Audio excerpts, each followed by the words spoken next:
আমার লক্ষ্মীপুরের মাটি রে সোনার চেয়ে খাঁটি। বাইরে ভাই যেদিকে তাকাই শুধু দৃশ্য আর দৃশ্য ভাই, জায়গাটা অসম্ভব সুন্দর, কিন্তু এতে অস্বীকার করার কিছু নাই। কিন্তু মানুষ এসে এইভাবে এমন ভাবে ভিড় জমাইছে যে সৌন্দর্য নষ্ট হয়ে গেছে। এমনকি মানে মানুষের জন্য কোনো ধরনের ছবি তোলা যায় না বা সেলফি তোলা যায় না। তো হয়তো অনেকে আসে হতাশ হয়েছেন, বলো ভাই জায়গাটা তো কিছু না। ভাই জায়গাটা যদি আপনি ঘুরে দেখতে পারেন অসম্ভব একটা লক্ষ্মীপুরের সুন্দর জায়গা।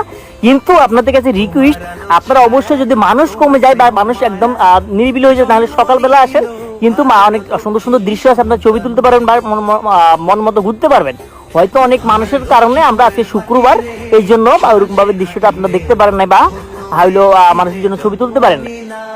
আর জায়গাটাতে মানুষ বেশি হওয়ার 100% কারণ আছে, কারণ কেউ তো একদম গুজব তুলে দিচ্ছে যে আমাদের কুকুর সেলিম ওরফে আবু তালেব মাসুদ ভাই আসবে। এই জন্য হয়তো সবাই একটু গুজব বেশি তুলছে, এই জন্য এলাকার মানুষ যারা ছিল কেউ বাদ থাকে না, সবাই চলে গেছে। ইনশাআল্লাহ তো আমরা কথা দিতেছি, আমরা আবু তালেব মাসুদ এমনকি কুকুর সেলিম ভাইকে একদিন হলেও আনবো। আপনারা অবশ্যই হতাশ হবেন না, কিন্তু মানুষ কিছুটা কমুক এমনকি কিছুটা ভিড় কমুক, আমরা তাকে ইনশাআল্লাহ আনবো, এমনকি আপনাদেরকে কখনো হতাশ করবো না। এই হলো লক্ষ্মীপুর কমলনগর সরকারের দৃশ্য। আপনারা আজকে এসে হয়তো অনেকে হতাশ হয়েছেন, ভাই আমি আন্তরিকভাবে সরি এবং দুঃখিত। আমি নিজেও জানি না যে এত মানুষ হবে, অন্তত কম পক্ষে না হলে 20 কল্পনা করতে পারিনি।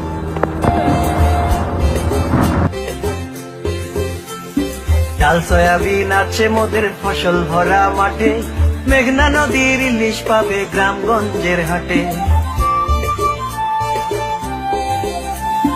ডাল সয়াবিন আছে মোদের ফসল ভরা মাঠে, মেঘনা নদীর ইলিশ পাবে গ্রামগঞ্জের হাটে। আবার নারকেল সুপারি মোদের আছে যে ভরপুর, গোলা ভরা ধান আছে তাই রাখাল বাসির সুর।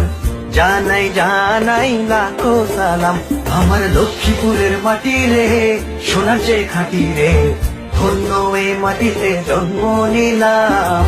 জানাই জানাই লাখো সালাম আমার লক্ষ্মীপুরের মাটি রে সোনার চেয়ে খাঁটি রে, ধন্য এ মাটিতে জন্ম নিলাম। জানাই জানাই লাখো সালাম।